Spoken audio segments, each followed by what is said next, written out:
Open చేయగానే బైబిల్లో దేవుడు సృష్టి అలా చేశాడు ఇవన్నీ చెప్తూ ఆడమ్ ఈవ్ గురించి మాట్లాడుతూ ఆడమ్ని అంటే మనిషిని ఎట్లా క్రియేట్ చేశాడనే దాని మీద ఆడమ్ని ఒక మట్టి తీసుకొని మట్టితో ఒక బొమ్మ చేసి దాన్ని ఊపిరి ప్రాణం పోసాడు అనేది ఒక పాయింట్. ఇది ఫస్ట్ ఆఫ్ ఆల్ వినడానికి చాలా ఇదిగా ఉంటుంది, కామీగా ఉంటుంది. కానీ సరే కొంతమంది నమ్ముతున్నారు, ఒక కోట్ల మంది నమ్ముతున్నారు కాబట్టి we should respect their belief system, we may disagree with their belief కదా. అయితే ఇట్లా దేవుడు ఆడమ్ని చేసి మట్టితో చేశాడు కదా, కానీ అంటే మొదటి వ్యక్తిని అబ్బాయిని, మరి మొదటి అమ్మాయిని ఈవ్ని ఎలా చేశాడు దేవుడు? ఎలా చేశాడు? సేమ్ అలాగే మట్టి చేసి ఊపిరి ప్రాణం పోసాడా? కాదు. ఆడమ్ యొక్క రిబ్ అంటే పక్కటెముకను తీసి ఆవిడని ఆ పక్కటెముకలో నుంచి ఆవిడని క్రియేట్ చేశాడు కదా.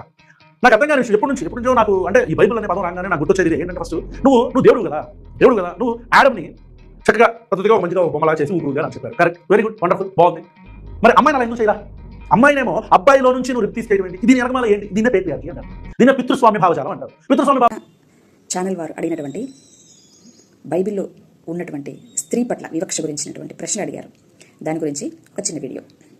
అయితే సార్, ఈ మా జవాబులు మీకు అర్థమవుతాయని కాదు, అనేక జిజ్ఞాసులు దేవుని యొక్క స్వభావం తెలుసుకోవాలని ఆరాటపడే వారికి ఖచ్చితంగా ఉపయోగపడుతుంది అని వీడియో చేస్తున్నాము. సరే, మ్యాటర్లోకి వస్తే, ఆదాము పక్కటెముక నుంచి స్త్రీని తయారు చేయాల్సినటువంటి అవసరం ఏముంది అని అంటున్నాడు. సమస్త ప్రకృతి కూడా పురుషుడి నుంచి వచ్చిందిరా భయ్ అని చెప్పడానికే అది ఒక ఇండికేషన్. ప్రకృతి పురుషుడికి బయట లేదు, ప్రకృతి పురుషుడిలో ఉన్నది, పురుషుడి ద్వారా కలుగుతున్నది, పురుషుడి యందు గతి ప్రకృతికి ఉన్నది. అనగా ఇంకా సూక్ష్మంగా ఆలోచన చేస్తే, పురుషుడు అనగా మైండ్, ప్రకృతి లేదా స్త్రీ అనగా మ్యాటర్ అంటే ఎనర్జీ, మైండ్ అనగా నాలెడ్జ్. మైండ్ అండ్ మ్యాటర్ ఈ రెండు యొక్క స్థితిగతులు ఎలా ఉంటాయంటే సార్, మైండ్ నుంచే మ్యాటర్ వచ్చింది, అదే కదా ముందు చెప్తుంది, పురుషుడి నుంచి ప్రకృతి వచ్చిందని. సో ఈ మైండ్ మ్యాటర్ని అనగా శక్తిని వశపరచుకోవాలి, అదే నిత్య జీవము. అలా కాకుండా మ్యాటరు మైండ్ని వశపరచుకున్నది అనుకోండి, అది నిత్య నరకము. అంటే శక్తిని నేను వశపరచుకోవాలి, నా మైండ్ వశపరచుకోవాలి. శక్తికి మైండ్ వశమవుతే నాకు జీవము లేదు.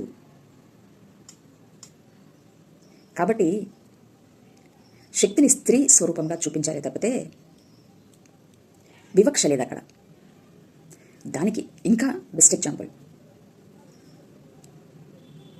పురుషుడి యందు స్త్రీకి గతి ఉన్నది, స్త్రీ యందే పురుషుడికి స్థితి ఉన్నది. పురుషుడు లేకుంటే స్త్రీకి గతి లేదు, స్త్రీ లేకుంటే పురుషుడికి స్థితి లేదు. ఇవి రెండు అయ్యున్న ఒకటి. అయితే ఆదికాండంలో దేవుడు ఆదామును నిర్మించకముందు ఒక మాట చెప్పాడు, దేవుడు తన స్వరూపమందు నరుని సృజించెను అని. ఇంతకు దేవుని స్వరూపం ఏమిటి? సచ్చిదానందమూర్తి. సత్ అనగా శక్తి, చిత్ అనగా నాలెడ్జ్, ఆనందం అనగా విజ్డమ్. సింపుల్గా చెప్పాలంటే మైండ్ అండ్ మ్యాటర్. మైండ్ మ్యాటర్ని వశపరుచుకున్నటువంటి ఆనందము. అట్టి స్వరూపమును దేవుడు మానవుడికి అనుగ్రహిస్తున్నాడు, ఆ రీతిగానే తయారు చేశాడు. ఆ క్రమమే ఇదంతా. సింప్లిఫై చేసి మీకు చెప్తున్నాను. అయితే మొత్తానికి ఈ మ్యాటర్ని లేదా స్త్రీని పురుషుడు వశపరచుకోవాలి, అంటే మైండ్ వశపరచుకోవాలి, అంటే నా మనసు, నా శక్తిని లేదా నా ప్రాణమును వశపరచుకోవాలి. ఇంతే. ఈ లైఫ్లో ఏదైనా పరమార్థం ఉందంటే ఇంతే ఉంది. నా మైండ్, నా మ్యాటర్ని వశపరచుకోవాలి, అది నిత్య జీవం. అలా కాకుండా నా మ్యాటర్ అంటే నా ప్రాణము, నా మైండ్ను వశపరుచుకుంటే అది నాకు నిత్య నరకం అవుతుంది. ఇట్టి కార్యమును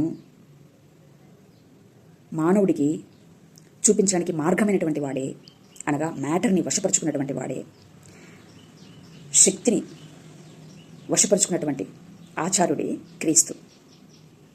క్రీస్తు సత్యం, మార్గం, జీవం అవుతున్నాడు. ఎలా వశపరుచుకున్నాడు అనగా, సమస్తమునకు అధిపతి అయినటువంటి పురుషుడు సమస్తమును లోబర్చుకోవడం కోసం తన్ను తాను రిక్తుడిగా చేసుకున్నాడు. అదే శిల్వ కార్యము. అది ప్రేమ. దేవుడు ప్రేమాస్వరూపి అయి ఉన్నాడు అని చెప్పేదే సచ్చిదానందమూర్తి అని హిందువులు పలికేది. దేవుడు తన ప్రేమ చేత తన్ను తాను అర్పించుకోవడం చేత సమస్తమును లోపరుచుకున్నాడు. కనుక శక్తి లోబడకుండా, వశమవ్వకుండా సృష్టి లేదు, మహిమ సృష్టి లేదు. అందుకే స్త్రీ మౌనంగా ఉండాలి, లోబడాలి అని ఎందుకు చెప్తుందంటే, మ్యాటర్ లేదా ఎనర్జీ లేదా ప్రాణము మైండ్కి లోబడి ఉండాలి. అది ఎటర్నల్ సృష్టికి బేసిక్ పాయింట్. మ్యాటర్ మైండ్కి వశం కాకుండా ఉంటే ఎటర్నల్ సృష్టి అనేది లేదు.